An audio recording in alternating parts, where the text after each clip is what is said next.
We're going to have to come up with answers that set politics aside. Oh, they don't hear us. They don't hear us. They don't hear us. Telling them, but they ain't listening. I'm from Port-au-Prince, Haiti, and they don't hear us. We're going to bring you some stuff that's going to make you feel better. They don't hear us. They don't hear us! Hey, and shout out to the folks who are covering this coalition, because they don't hear us.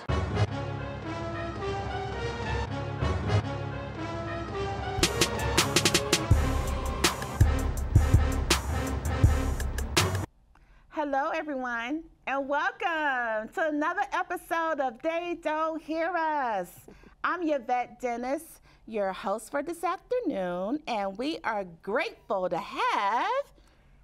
Your guest for this afternoon is Ms. Maxine Thomas Marsh from Memphis, Tennessee. Memphis, Tennessee. Correct. Thank you. You're more than welcome. Thank you for joining in with us today. Let's start with you sharing your life. Share, I want to hear it. We want to hear it. Tell us about you. Well, I'm a Memphian. I'm from a family of 6 girls and 2 boys, and a loving mother and father who believe in being servants to humankind. I had an uncle that would tell me, he said, you know, Mac would get up if it's 12 midnight and someone needed something and needed help, he would do that. And my mother would always say, if she had 10,000 tongues, she couldn't thank God enough for the things that she's able to do for people, or the things that God has done for us. And so I'd like to say that because of me being an activist, it's in my blood thicker than mud. I can't help it, and I don't want to. All I want to do is fight for liberation and freedom as long as I live and breathe. I eat freedom. I sleep freedom. I love to fight for my people. And that's why we have you on the show. They don't hear us. Tell us, why do you think they don't hear us? Or don't hear you? Well, what I think is that we have a big issue in the African-American community. You know, one of the tragedies that's happening now in most major cities is the crime rate. And I have a cousin that's an educator, and she said, you know, Maxine, these parents really ought to teach their children. They just don't teach their children. I said, back up for a minute. I said, you can't teach that you don't know. I said, now what you are talking about, it's a generational thing. I say, what needs to happen is, and Channel 24 in Memphis interviewed me. I said, our issue is that we, including myself, all of us need to be mentally and physically examined. And once we do that, we can know where we are. And I say, once we do that, you know, we are people that think that we are not loved, but we are loved because there was a black man named Jesus that loved us, so he went all the way to Calvary, and he died for us, so we are loved. And I said, once we know that, I said, then we need to know who we are. We need to know about our history. We need to know that we are descendants of kings and queens. And speaking of being descendants of kings and queens, I have a little great niece that I've never seen before. And my brother and I went shopping, and a friend of ours went with us. And so he said, Maxine, his name is Leonard. He said, Maxine, he said, sis, he said, you know, my grandbaby came up to me. I guess she's about 4, 5 years old. And she said, Granddaddy, she said, you know what I want for Christmas? He said, what is it, darling? She said, I'm a princess. She said, I want the shoes, I want the dress, I want the she said, I want the whole outfit because I'm a princess. I've not met her yet, but I'm going to get the opportunity to meet her because, see, it's in her blood thicker than mud. See, she already got that feeling that she's somebody. So she knows she's loved. But after we find out that we are descendants of kings and queens, this is a key thing that we need to learn about. We need to be taught about money. You know, a fool and his money will soon depart. Right. So we need to be taught about this money. And once we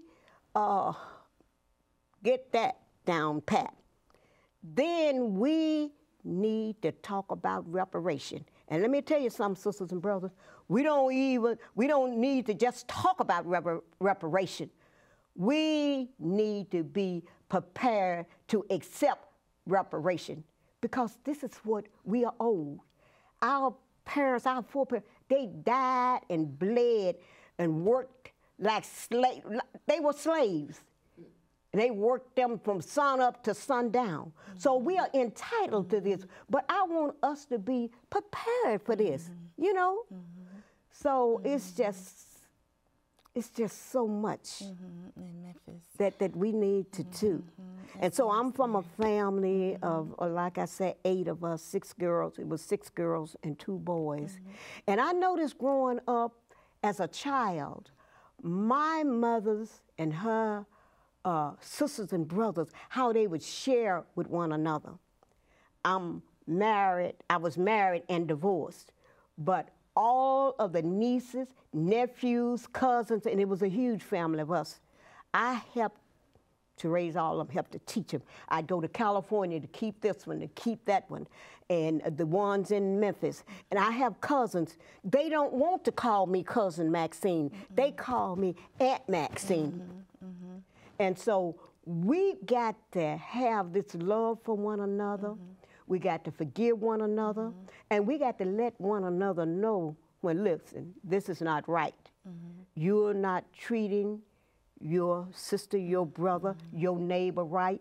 I have a family on my street. This young lady has 9 children. And people on the street tell me, why do you feed this woman? She drink beer and she smokes cigarettes and she do this and she do that. But I'm looking at these children, and these children has lost weight. Every last one of them have lost weight.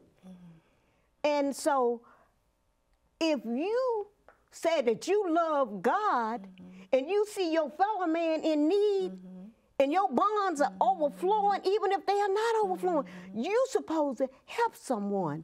And the little child will knock on the door. Miss Maxine, do you need any help? Do you need me to help you do something? You see what I'm saying? Let me tell you something, sisters and brothers. We got work to do. And it's not going to be easy, but we can do it. Let me tell you what we need to do. Okay. I'm going to say it like this, like I spoke at a Black History program in Mason, Tennessee. See, I like to get down with my people where they can understand. I said, listen, let me tell you all something. I said, grandmama, great-grandmama, mama, little sister, Buddy, the baby, Uncle Jim, and Aunt Sally. I said, all of us need to be in an educational setting. I said, first of all, you need to divide us up and put us in classes and teach us to where we are. And I said, once you do that, bring all of us together. And this is what, when I was growing up in the housing project in Lemoyne Gardens, they had captains and co-captains. And see, I like to do that grassroots work. I like to go door to door, you know, and talk to people and listen to what they have to say. Because, see, they have something to say. We always think that we know it all, that they don't know what's going on, but we need to talk, and we need to go with love. They need to know, and they need to see and feel that we're not trying to be nosy and find out what you got in your kitchen, what you eating, and how much money you make. We are here out of love because you are our sisters and brothers. And look, your children are the leaders of tomorrow. We don't know if we got a president here, like the sister said that, or we don't know if we got another Obama. We don't know who we got. So we need to be genuine about our fellow man. And this going to church. Yeah, child, I go to church every Sunday. Yeah, I sing in the choir. Yeah, I do this, and yeah, I preach. Make the word become flesh and let it dwell among us. I'm not impressed with you going to church every Sunday. Right. You know, but you know. Are you in the trenches?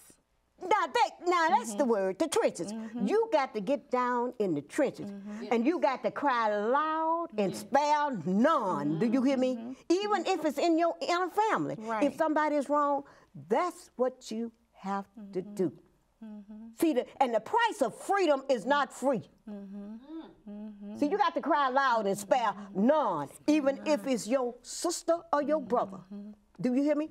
Because in my family, there are quite a bit of people in my family. They said, well, Maxine, why do you do this? You've gone to college, you got a college degree, and you graduated with honor, and you don't have to do this, and you can have your fur coat, and you can have your condo, and you can have your car. My sister bought me a fur coat. I think I've worn it twice. Oh, my goodness. You see what I'm saying? So this thing about life is real, y'all, and I don't mean to be so emotional about it, but you've been fighting this fight for a while. You've been fighting this fight for a while. Over 50 years.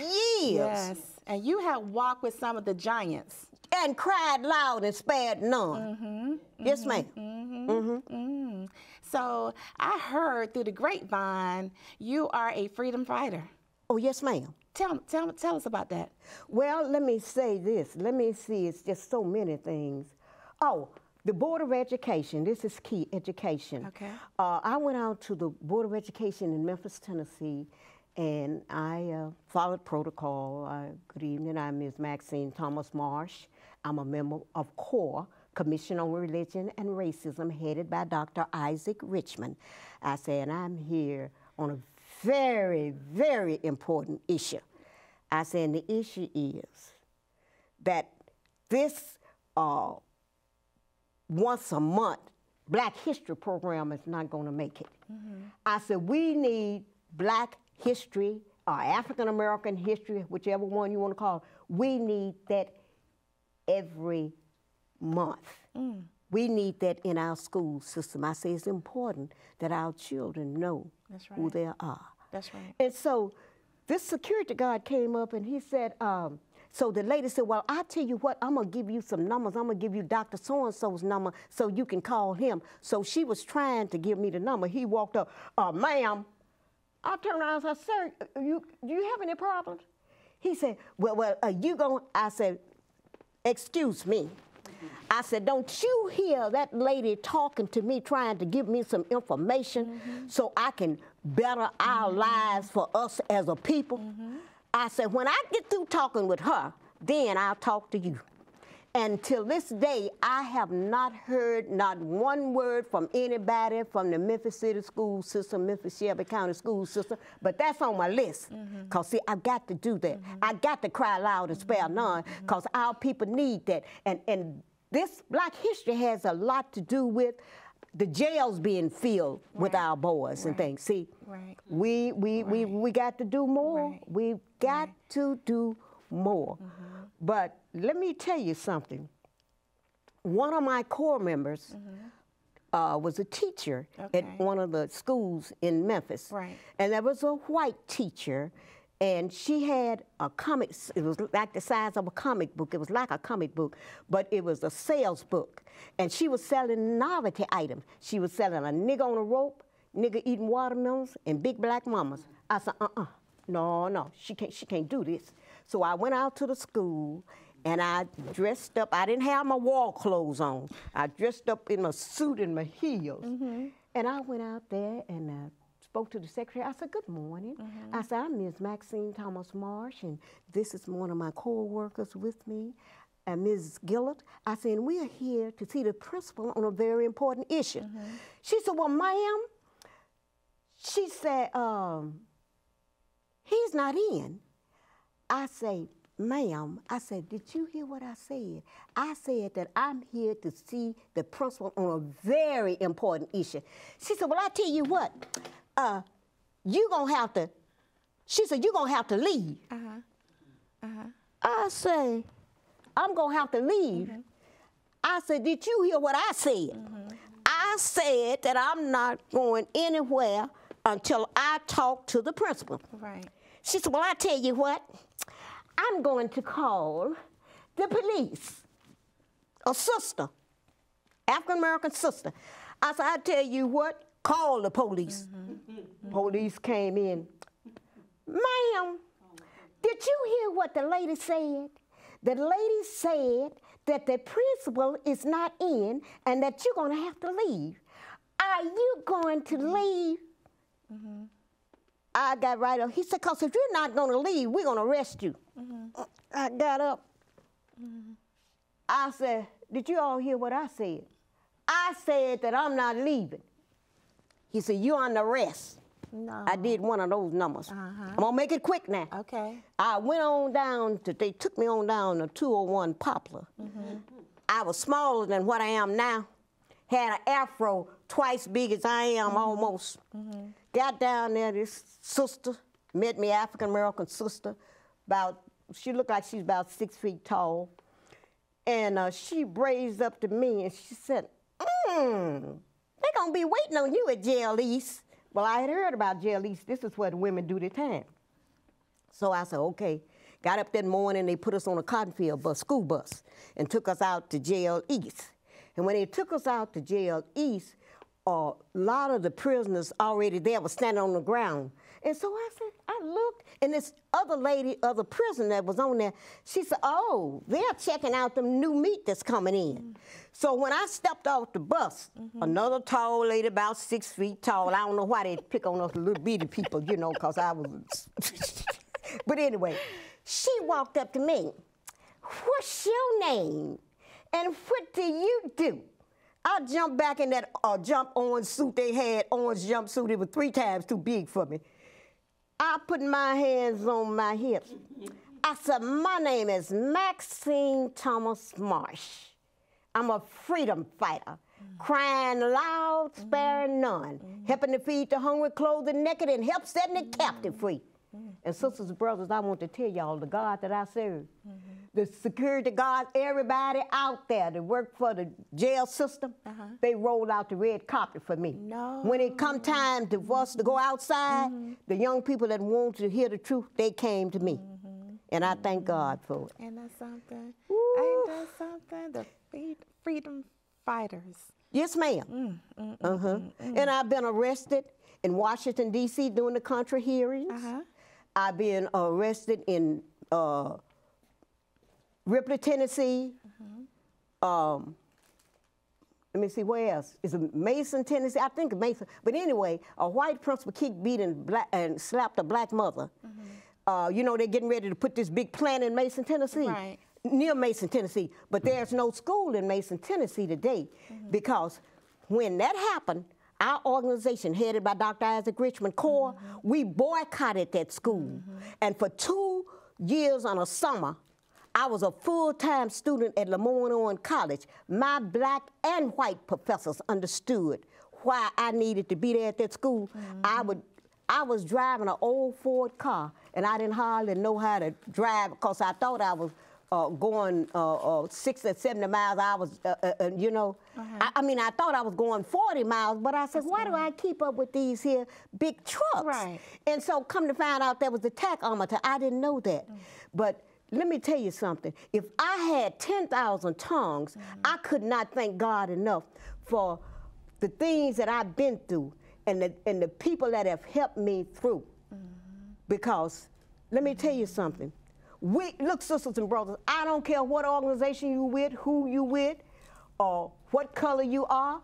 If we don't get together and bind our efforts together, all of us will be destroyed. That's right. So we got to get together, love one another, help one another. Yeah, disagree with one another, but know that we are all children of the same Father.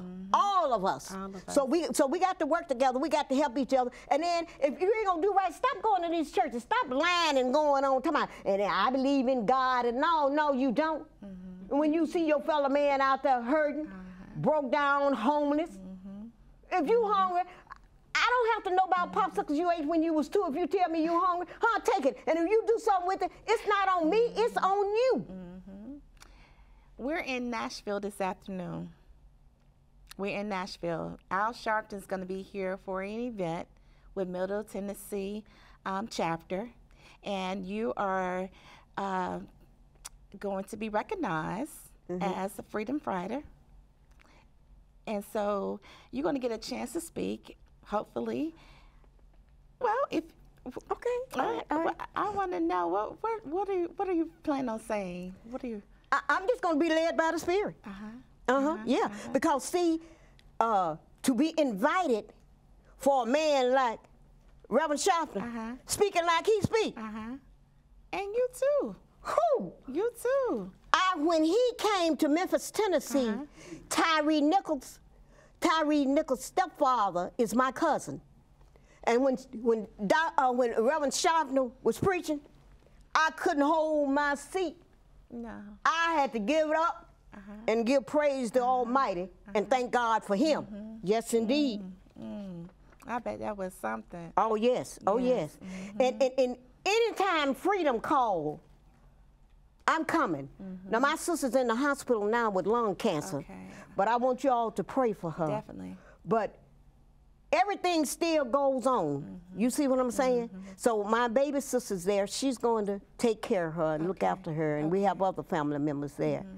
But this is an opportunity, and I'd just like to thank you all so much for inviting me. And I thank you all for fighting for liberation and freedom. I mean, because you all don't have to do that. You know, you could be doing something else. The mission continues. That's Yes. what I hear. Yes. The mission continues. Oh. You've been fighting for a while. You say you started with your parents. They gave you the mouthpiece, the Oh, yes. Yes, so yes, it was embedded in you, and you're still fighting. But my mother was man. She was quiet like and did what she did. But my daddy, so I got that part. So that part comes out every now and then. But I miss them and I love them and I thank them. But back, if I must say this, if we don't get anything else from me speaking today, sisters and brothers, I beg you all, please, whatever differences we have, whatever organization you are in, let's get together.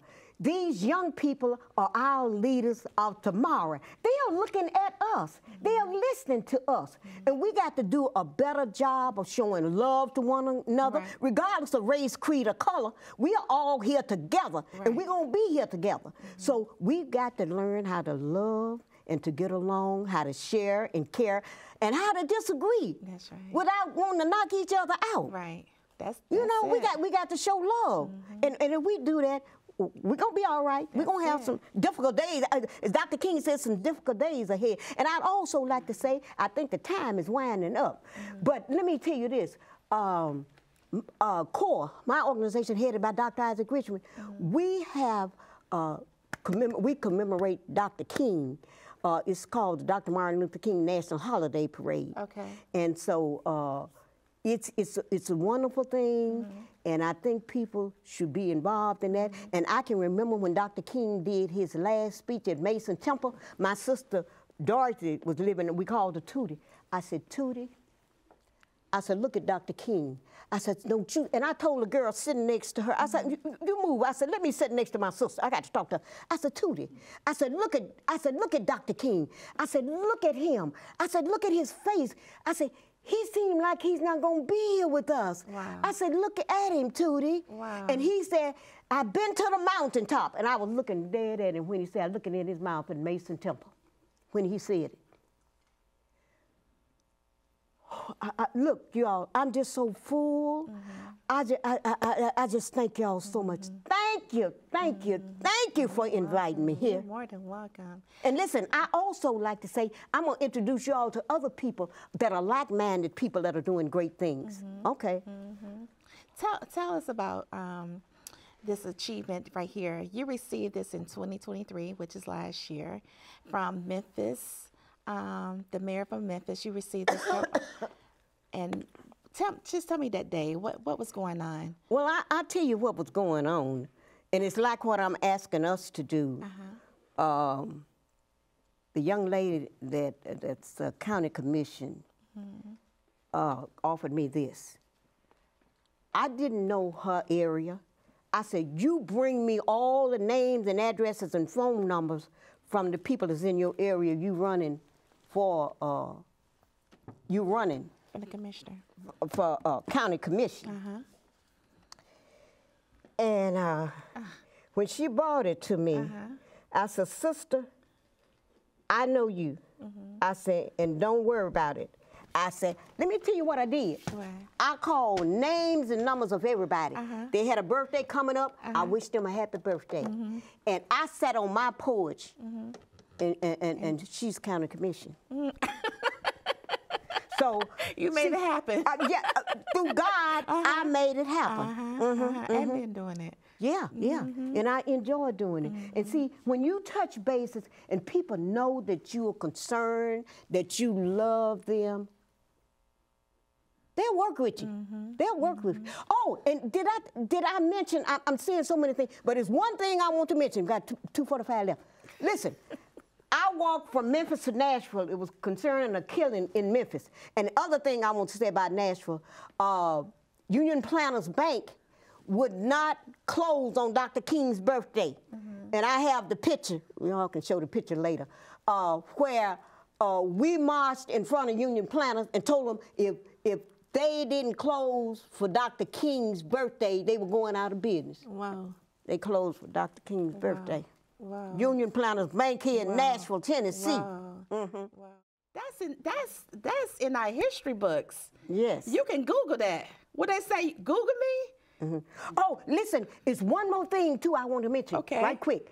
I want all of us to go to the library and get someone to find out your family history. Find out so you can know. I'm not just telling you the descendants of kings and queens. Find out for yourself. Find out we got white folks, black folks, Mexican, Indians, Africans, and everything in our family. So why not we all love one another and get along because we here on this earth together. Peace, sisters and brothers. I love you. Thank you very much. We appreciate you. Thank you. You're welcome. Oh my goodness. I'd like to say, everyone, thank you for joining in again with us with They Don't Hear Us. This is going to conclude another session, and we look forward to seeing you again. Thank you for coming. You're more than welcome.